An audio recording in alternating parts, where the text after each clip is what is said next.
지난 2주일 동안 우리는 In the Beginning, 태초에 대해서 생각해 보았습니다.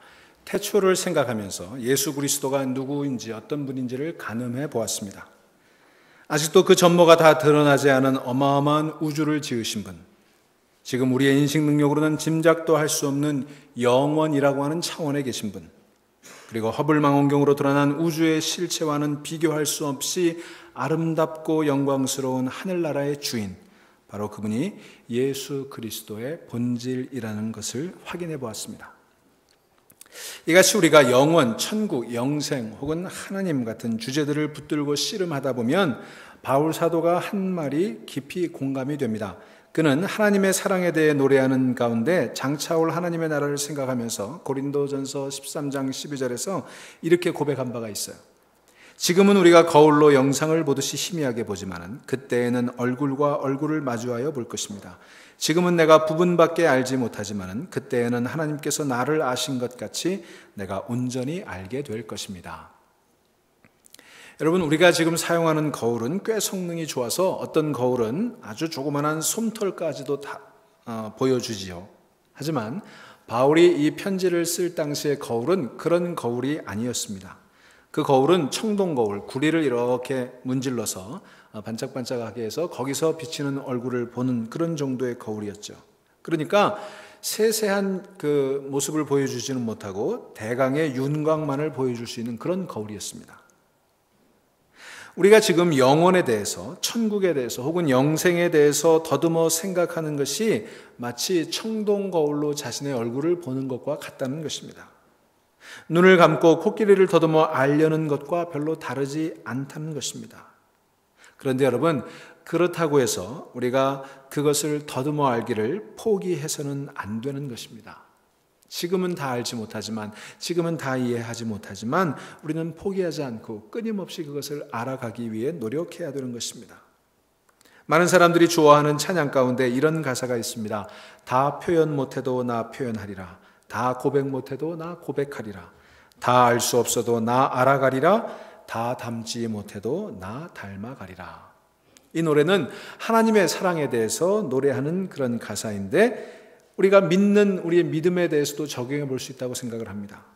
천국에 대해, 영원에 대해, 그리고 영생에 대해 우리는 다 알 수 없습니다. 또 다 표현할 수 없습니다. 다 이해할 수 없습니다. 하지만 그래도 우리는 부단히 알아가기를 노력해야 되는 것입니다. 할 수 있는 대로 표현하려고 힘써야 되는 것입니다. 그래야만 우리가 믿는 예수 그리스도에 대해서 조금씩 점점 더 깊이 알아가게 될 것이기 때문입니다. 여러분, 그리스도를 알아가는 일, 그리스도를 이해해가는 일, 지금은 거울을 보는 듯 희미하지만 이제는 얼굴과 얼굴을 대하듯이 알아갈 수 있는 그 날을 향해 쉼없이 달려가는 여러분 되기를 주의 이름으로 축원하고 소망합니다. 자, 성령께서는 그래서 요한으로 하여금 어마어마한 선언을 하시면서 예수님의 이야기를 시작하게 하셨다 제가 말씀을 드렸습니다. 나사렛 청년 예수에 대해 이야기를 읽기 전에 먼저 우리의 시선을 천지창조 이전의 그 시점으로 In the beginning, 태초의 시점으로 우리의 눈을 돌리라는 것입니다. 그래서 이렇게 요한복음 1장 1절에 선언했죠. 태초에 말씀이 계시니라. 이 말씀이 하나님과 함께 계셨으니 이 말씀은 곧 하나님이시냐.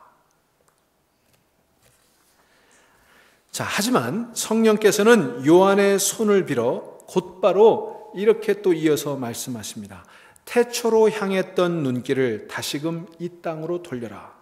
현재로 돌리라는 것입니다. 그래서 오늘 우리가 읽은 본문 14절에서 이렇게 말씀하십니다. 말씀이 육신이 되어 우리 가운데 거하시매. 세번역 성경에는 그 말씀은 육신이 되어 우리 가운데 사셨다 이렇게 번역하고 있습니다. 아무것도 창조되기 이전에 태초로 눈길을 돌려 우리에게 다시금 보라는 것입니다. 아무것도 창조되기 이전 그 영원, 그 태초의 시점을 바라보던 시각을 이제는 남루한 옷을 입고 팔레스타인 땅을 돌아다니며 전도했던 나사렛 청년 예수를 향해 주목해 보라는 것입니다. 태초부터 계셨던 그 말씀, 하나님과 함께 있었고 하나님 자신이기도 했던 그 말씀이 2000년 전 역사의 한 시점에 지구의 한 구석에 오셔서 나사렛 청년 예수에게 나타나셨다는 것입니다. 그것을 동시에 볼 수 있어야 한다는 것입니다. 이것을 가리켜서 우리는 Doctrine of Incarnation, 성육신의 교리라 이렇게 부릅니다. 성육신이라고 하는 것은 거룩성자 성육신이 아니고 이룰성자 성육신, 그러니까 육신이 되었다. 다른 말로는 화육이라고 번역하기도 하죠. 이게 굉장히 중요한 우리 교리예요. 이 선언은 그 중요성 때문에 오늘 이 본문 14절에 담긴 이 심오한 의미를 여러 가지로 번역해 왔습니다. 자, 그 요한복음 1장 14절에 가지는 그 의미를 다 기억하면서 다시 한번 번역해 보면 이렇게 번역할 수가 있어요. 그 말씀이 사람이 되어 우리 가운데 텐트를 치고 한동안 살다 가셨다. 이렇게 말입니다. 자, 이렇게 번역하는 근거가 있어요. 이 번역은 헬라어 원전에서 사용된 단어의 의미를 최대한 살려서 의역한 번역이에요. 여기 사셨다, 거하시다 라고 번역한 헬라어는 에스케노센이라고 하는 건데 그 동사의 원역은 스케노라고 하는 단어예요. 살다, 거주하다 뭐 이런 뜻이죠. 그런데 그 스케노라고 하는 단어는 스케네라고 하는 명사에서 왔는데 이 스케네라고 하는 명사는 텐트라고 하는 의미를 가지고 있어요. 천막이라는 의미를 가진 단어예요. 그 천막이라는 단어에서 살다, 거주하다 이런 의미가 나온 것입니다. 그리고 이 에스케노센이라고 하는 사셨다, 거하셨다라고 하는 이 동사의 시제가 헬라어로는 에오리스트라고 하는 시제인데 우리로 치면 지금 과거 완료쯤 되는 거죠. 그러니까 과거에 한동안 지속되다가 끝난 사건을 가리키는 그런 단어예요.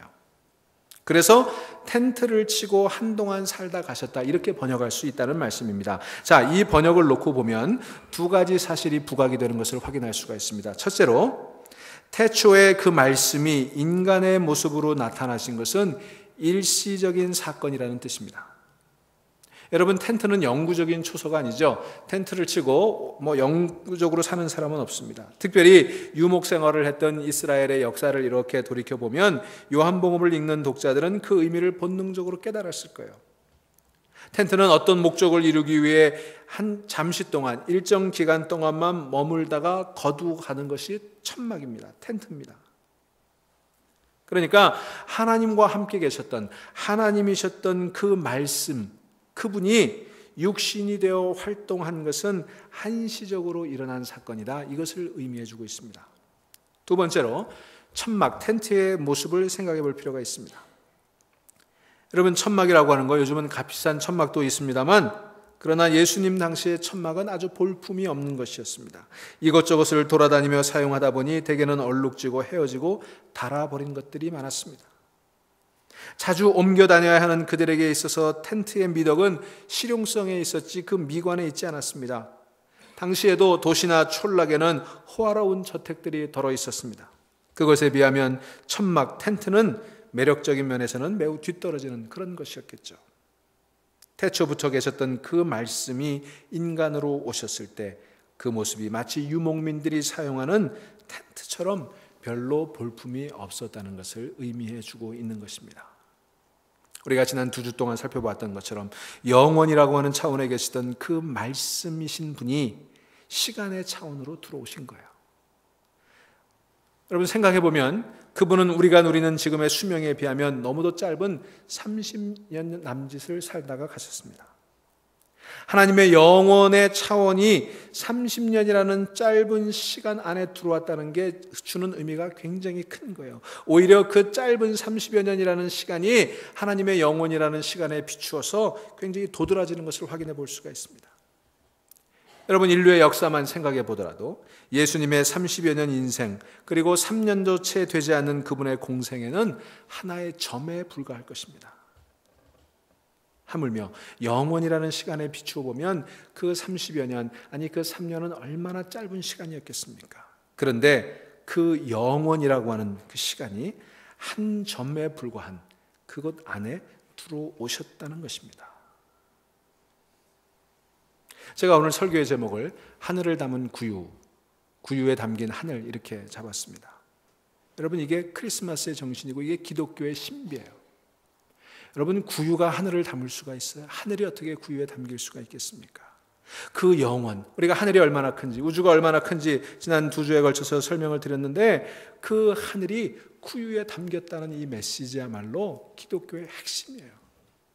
여러분, 유추해 보면 구유와 같은 우리들의 삶, 정말 지저분하고 초라하기 이를 데 없는 우리들의 삶 가운데 영원이라고 하는 것이 담길 수 있고 하늘이라고 하는 것이 담길 수 있다는 얘기예요. 여러분, 그거 생각해 보셨어요? 구유와 같은 내 삶에 영원, 하늘이 담길 수 있다. 그 높고 푸르고 광대한 하늘이 초라한 내 구유와 같은 인생 속에 담길 수 있다. 이게 성탄의 신비인 거죠. 자, 바로 그 영혼의 차원이 30여 년, 아니 짧은 3년 속에 들어왔어요. 인류의 정신사에 큰 업적을 남긴 사람들과 비교해 볼 때도 예수님은 너무나 짧은 생애를 사셨습니다. 석가모니가 80년 이상을 살았고 45년 정도를 여행하며 가르쳤다고 합니다. 공자는 72세를 살았고 소크라테스도 70세를 산 것으로 알려져 있습니다. 그들은 적어도 수십 년 동안 제자들을 가르쳤습니다. 많은 교훈을 남겼습니다. 그에 비하면 예수님은 그 인생을 절반도 살지 못했고 대중에게 나타나 활동한 시간은 그들과 비교하면 10분의 1도 채 되지 않습니다. 그 짧은 활동을 통해서 인류의 역사에 그토록 깊고 넓은 영향을 끼쳤다는 사실이 오히려 놀랍지 않으세요? 또한 모든 것을 창조하신 분이 어마어마한 위엄과 영광을 생각하며 허름한 텐트에 담겼다. 이걸 한번 생각해 보십시오. 고대 이집트의 왕이 그의 모든 위엄으로 차려입고 양측이 텐트에 앉아 있다고 생각을 한번 해보세요. 혹은 오바마 대통령이 워싱턴 DC의 어느 무숙자 쉼터에 앉아 있다고 한번 상상해 보시기를 바랍니다. 태초에 그 말씀이 인간이 되기를 선택하셨을 때 그분은 가장 낮고 초라한 모습으로 오셨습니다. 이름 없는 처녀 마리아를 어머니로 택하셨지요. 목수 요셉을 양아버지로 택하셨지요. 이름 없는 동네 베들레헴의 어느 동굴을 탄생의 장소로 삼으셨습니다. 짐승의 먹이통을 잠자리로 선택하셨습니다. 이스라엘 역사에 한 번도 거론된 적이 없는 동네 나사렛을 당신의 고향으로 삼으셨습니다. 하나님이 텐트를 치고 앉아있는 형국이라고 볼 수가 있어요. 여러분, 오늘날 우리는 이걸 너무 낭만적으로 만들어서 예수님이 구유에 태어나셨다, 마구간에 태어나셨다, 굉장히 낭만적으로 생각하죠. 여러분, 그게 무슨 낭만이에요? 여러분이 거기서 아기 낳았다고 생각해 보세요. 그런데 하나님이 천막을 치고 앉아 계시듯 예수님은 그곳에 그렇게 태어나신 거예요. 기독교가 다른 세계 종교와 차원을 달리하는 가장 두드러진 차이점이 바로 여기에 있습니다. 다른 세계 종교들에서는 신은 언제나 그 사회의 엘리트 계층을 선택하고 그들을 통해 일하십니다. 그렇기 때문에 지배 계층에 도전하는 것은 곧 신에게 도전하는 것쯤으로 간주했습니다. 하지만 구약과 신약의 하나님은 가난하고 힘없는 사람들과 함께 하셨고 그분들을 선택해서 일하셨던 것을 알 수 있습니다. 예수님의 탄생과 성장 그리고 공생애를 잘 관찰해 보면 이와 같은 경향은 더 뚜렷합니다. 예수님은 늘 가난한 사람들의 친구이셨습니다. 죄인들의 벗이었어요. 그분 자신이 가난한 가정에서 탄생하셨고 가난한 사람들을 찾아가셨고 그들에게 복음을 전하셨습니다. 여러분, 예수님의 가르침에 의하면 왕에게 반역하는 것은 하나님에게 반역하는 것이 아닐 수 있어도 가난하고 힘없는 한 사람을 눈물 흘리게 하는 것, 그것은 곧 하나님을 눈물 흘리게 하는 것이었습니다. 바로 이 점에 기독교는 세계 다른 종교와 뚜렷한 차이를 드러냅니다. 며칠 전에 제가 아는 한 후배가 한국에서 그 페이스북에 하나님의 마음을 알고 싶다, 그런 글을 올린 적이 있어요. 그러면서 신학대학에 가면 알 수 있을까? 그래서 제가 신학대학에 가면 알 수 없다, 이렇게 답을 올렸어요. 어디 가면 하나님의 마음을 알 수 있을까? 제가 그렇게 얘기했습니다. 하나님의 마음이 계신 곳에 가보면 알 수 있겠지. 하나님의 마음은 어디 있을까요? 하나님의 마음은 병들어 누워있는 사람들, 희망을 잃고 도탄에 빠져있는 사람들, 고통받는 사람들, 소외된 사람들, 가난한 사람들, 하나님의 마음은 거기 가 있으니 거기 가야 하나님의 마음을 알 수 있는 거예요.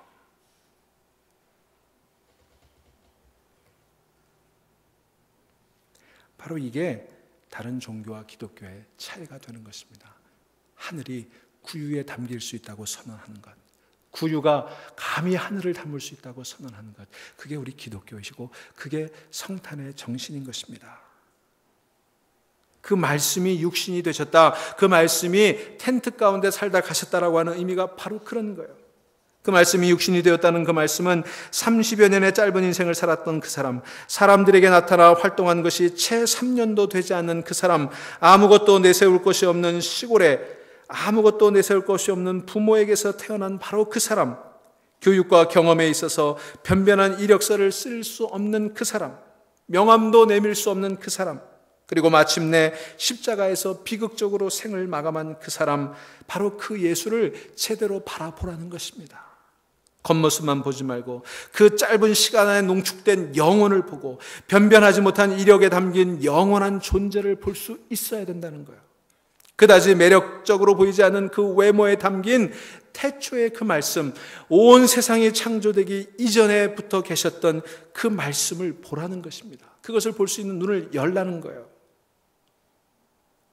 여러분, 요한복음 1장 14절 후반부에서 그래서 요한은 이렇게 적고 있습니다. 우리는 그의 영광을 보았다. 그것은 아버지께서 주신 외아들의 영광이었다. 그는 은혜와 진리가 충만하였다. 이렇게 말입니다. 여기서 보았다라고 하는 말은 헬라어로 테아오마이라고 하는 단어인데 주의 깊게 보다, 집중해서 보다, look closely 이렇게 번역이 되어 있어요. 이 단어, 이 테아오마이라고 하는 단어에서 극장을 뜻하는 영어 단어 theater라는 단어가 온 거예요. 마치 극장에서 연극을 보는 사람처럼 예수님을 집중해서 보면 그분에게서 하나님의 영광이 보인다는 거예요. 육신을 입은 것은 초라하지만 그 속에 하나님의 영광이 담겼다는 거예요. 겉으로는 구유에 불과하지만 그 구유 속에 하늘이 담겼다는 거예요. 나사렛 예수, 그는 우리와 동일한 인간이었지만 그분 안에는 하나님의 영광이 담겨 있었습니다. 그것을 바라보아야만 하는 것입니다. 사랑하는 성도 여러분, 여러분은 예수님을 보실 때 무엇을 보셨습니까? 여러분이 보신 대로 판단한다면 예수님은 어떤 분이십니까? 이렇게 묻고 나니까 재미있는 우화가 하나 생각이 나네요. 앤서니 드멜로라고 하는 신부님이 쓴 책 속에 나오는 이야기인데요. 속옷을 파는 전문점에 오랫동안 일한 샘이라고 하는 청년이 유럽을 여행하게 되었어요. 자, 유럽을 다 여행하고 돌아왔더니 동료 직원이 묻습니다. 야, 너 로마에도 가봤니? 물론이지. 야, 그러면 교황도 봤어? 야, 교황을 봤냐고? 봤기만 했겠니? 교황과 1대1로 만났어. 와, 그래? 그러면 교황님이 어떻게 생기셨어? 그러자 샘이 자신 있게 이렇게 대답했습니다. 내 생각에는 110 사이즈가 틀림없어. 여러분, 샘이 만난 교황은 그냥 110 사이즈의 속옷을 입는 사람에 불과했던 거예요. 혹시 우리는 이 샘처럼 예수님을 만나면서도 교황을 아련하고 나서 그의 속옷 치수만을 보고 나온 샘 같은 잘못을 범하고 있지는 않습니까? 내 기준으로, 내 관심으로, 내 안목으로만 바라보고 있지는 않습니까? 그 속에 담긴 하늘은 보지 못하고 그냥 구유만 달랑 보고 오지는 않습니까? 과연 우리는 예수님에게서 하나님의 영광을 볼 때까지 유심히 집중해서 그분을 들여다본 적이 있습니까? 아니면 겉으로 보이는 것에 근거해서 판단하고 지나쳐버리지는 않았습니까? 예수님의 고향 사람들이 그러했습니다. 그런 잘못을 범했죠. 공생애를 시작하고 난 다음에 예수님이 고향 나사렛을 방문하셨습니다. 안식일이 되어 회당에 가서 그분이 설교하시는데 그분의 말씀이, 그분의 가르침이 범상치 않은 권위를 가지고 있었습니다. 그때 사람들이 어떻게 반응했습니까? 마가복음 6장에 보면 이렇게 반응합니다. 이 사람이 어디에서 이런 모든 것을 얻었을까? 이 사람에게 있는 지혜는 어떤 것일까? 그가 어떻게 그 손으로 이런 기적들을 일으킬까? 이 사람은 마리아의 아들 목수가 아닌가? 그는 야고보와 요셉과 유다와 시몬의 형이 아닌가? 또 그의 누이들은 모두 우리와 같이 여기 살고 있지 않은가? 여러분, 이게 고향 사람들이 예수님의 가르침을 듣고 나서 생각했던 생각의 전부였어요. 때로는요, 안다고 하는 것이 진정한 알을 방해할 때가 있어요. 우리 교인들도 보면 예수님을 안다고 생각하기 때문에 그 안다는 생각에 갇혀서 예수님을 못 보는 거예요. 예수님 고향 사람들이 그분에 대해 잘 알고 있다고 생각했습니다. 그의 어린 시절도 알고 있고 그의 가족들도 알고 있고 그의 배경도 알고 있다고 생각했습니다. 그러다 보니까 유심히 주의 깊게 그분을 관찰할 그런 겨를을 갖지 못했어요. 그분의 가르침을 마음속 깊이 새기지 못했어요. 그럴 리가 없는데, 이런 말씀을 할 사람이 아닌데, 우리가 다 알고 있는데, 그러고 마음을 닫아버렸어요. 눈을 닫아버렸어요. 만약 그들이 예수님의 가르침 속에 놀라운 것들을 발견하고 이상한 것들을 발견하고 알아차렸더라면 그것이 무엇인지를 알아내려는 마음으로 집중했어야 되지 않을까요? 그렇게 해서 극장에서 영화를 보듯이 연극을 보듯이 뚫어지게 그것을 보았다면 그들에게 놀라운 깨달음이 오지 않았을까요? 예수님에게서 외아들이신 하나님의 영광을 그들도 보지 않았을까요? 여러분, 예수님에게서 하나님의 영광을 보는 것과 보지 못하는 것은 엄청난 차이가 있어요. 똑같은 나사렛 예수를 보고 나서도 그 속에 하나님의 영광을 보느냐 아니면 나사렛 예수라고 하는 껍데기만 보느냐는 결정적인 차이가 있는 것입니다. 교황을 아련하고 나서 속옷 사이즈만 알아냈다면 그 만남은 무의미한 거예요. 그 만남을 통해 그의 인격과 그의 신앙의 한계를 느꼈다면 그 만남은 그 사람에게 삶의 변화를 안겨다 주지 않았겠습니까? 마찬가지예요.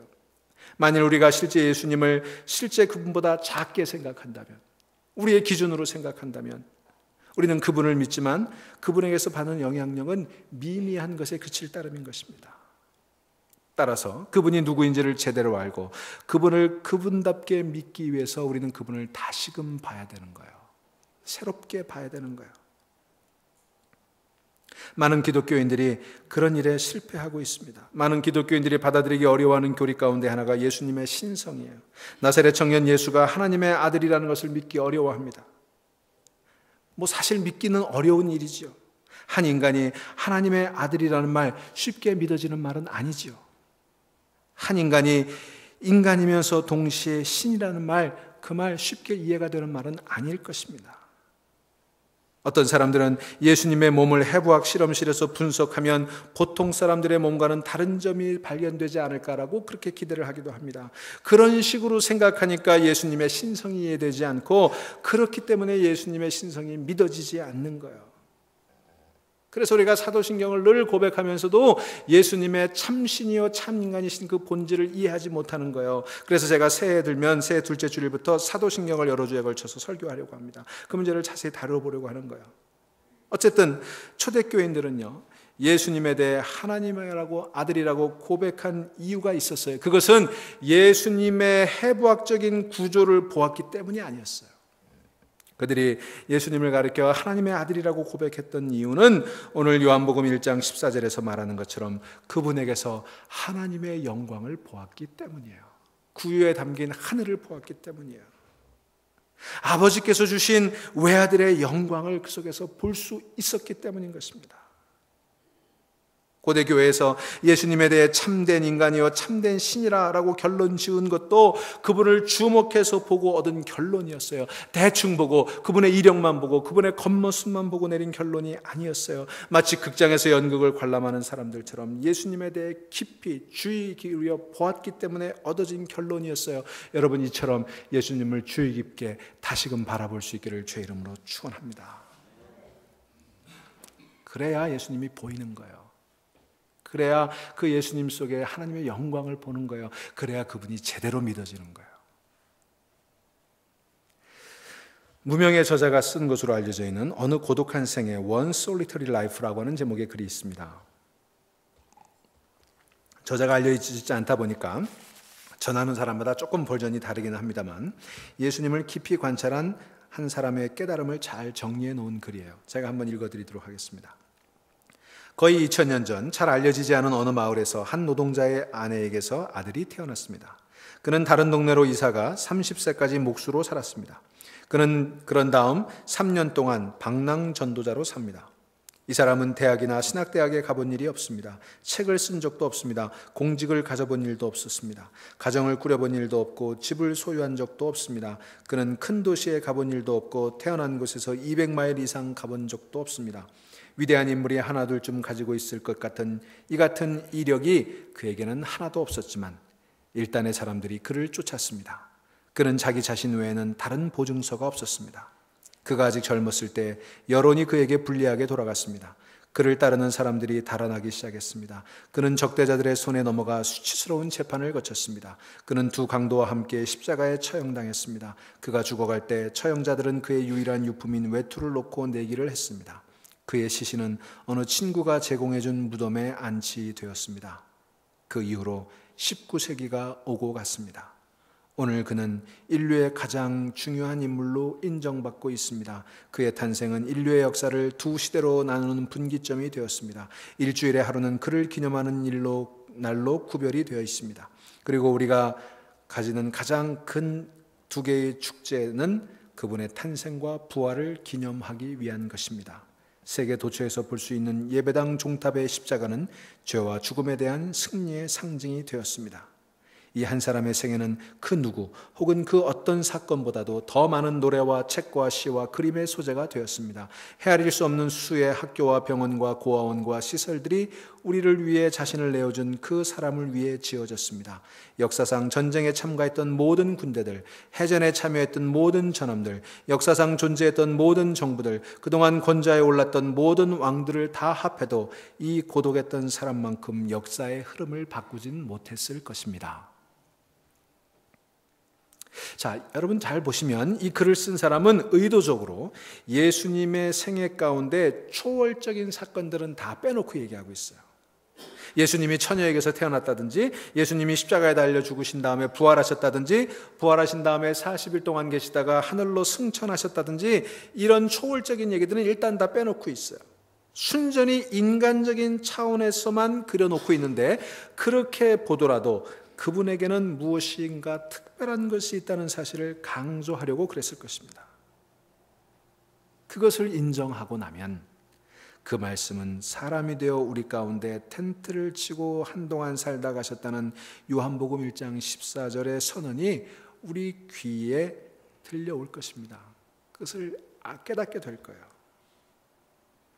사랑하는 성도 여러분, 제가 여러분들에게 다시 한번 묻습니다. 여러분들은 나사렛 예수를 어떻게 생각하십니까? 그분을 누구라고 생각하십니까? 그분을 어떻게 믿고 있습니까? 혹시 예수께서 남겨놓으신 남루한 텐트 자락만 손에 쥐고 있는 것은 아닐까요? 그분이 대중에게 나타나 활동했던 짧은 시간만을 생각하고 있는 것은 아닙니까? 여러분, 그렇게 하시면 그분에 대해 여러분의 평가는 기껏해야 위대한 스승이라는 결론을 넘어설 수 없을 거예요. 사실 그분이 위대한 스승이라고 본다면 그분의 생애 동안 남긴 업적은 참 초라한 거예요. 우리 인류 역사가 가지고 있는 위대한 스승들에 비추어 보면, 그 업적만 보면 그분은 위대한 스승의 반열에 들어가기가 어렵습니다. 위인전기에 포함되기에도 손색이 많아 보입니다. 정신적인 업적으로 본다면 소크라테스나 공자가 더 커 보이고, 정치적인 업적으로 본다면 알렉산더 대왕이나 나폴레옹이 훨씬 더 커 보일 것입니다. 그러니 우리는 그런 관점에서가 아니라 그분을 통해 나타난 하나님의 영광을 볼 수 있어야 합니다. 그래야만 그분의 진짜 정체가 무엇인지를 알 수가 있고, 그래야만 그분이 내게 어떤 분인지를 알 수 있게 되는 거예요. 그래야만 왜 그분이 인류 역사에 이토록 깊고 넓은 영향을 끼쳤는지 알 수 있습니다. 그분이 활동한 시간은 찰나와 같았지만 그분 안에 담겨있는 영혼이라고 하는 것을 볼 수 있어야 되는 것입니다. 그분이 남긴 가르침의 분량은 정말 한 줌밖에 되지 않지만 그 한 줌밖에 안 되는 가르침 속에 진리의 절대성이 담겨있는 것을 우리가 볼 수 있어야 되는 거예요. 그분이 하신 일들이라고 하는 것 별것 없어 보이지만 그 일 하나하나가 우리를 지금 이 시간, 이 땅의 차원에서 영원이라고 하는 차원으로 연결시켜주고 있음을 볼 수 있어야 되는 거예요. 그분의 삶과 죽음이 역사에서는 한 해프닝처럼 보이지만 그것이 하나님의 구원 계획에 있어서는 가장 위대한 사건이었음을 볼 수 있는 눈이 열려야 되는 것입니다. 이것을 보려면 대충 봐서는 안 되는 거예요. 극장에서 연극을 보는 사람처럼 오래도록 집중해서 마음을 다해서 보아야 합니다. 지금 다 이해되지 않지만, 지금 다 깨달아지지 않지만 그래도 더 알려고, 더 깨달으려고 애쓰고 노력해야 되는 거예요. 예수님의 말씀과 행적을 읽고 그 의미를 깊이 묵상해야 된다는 뜻입니다. 그렇게 하는 가운데 우리는 점점 깨달아 알게 될 것입니다. 그분의 말씀이 하나님의 절대 진리에 연결되어 있고, 그분의 사랑이 하나님의 사랑에서 흘러나오는 것이고, 그분의 행동은 하나님의 마음에서 우러나오는 것이라는 사실을 그때 비로소 깨닫게 되는 거예요. 그래야 그 속에 담긴 하나님의 영광을 보게 되는 거예요.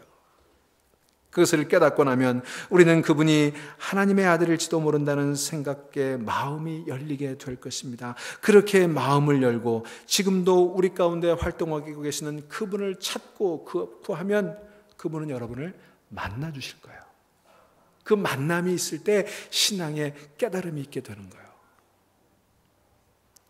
여러분, 그런데 기쁜 소식은요, 여러분들은 꼭 그 주님을 만나도록 되어 있다는 사실입니다. 왜냐하면 우리가 그분을 만나고 싶어 하고 우리가 그분을 보고 싶어 하는 마음보다 그분이 우리를 보고 싶어 하고 만나고 싶은 마음이 더 크기 때문이에요.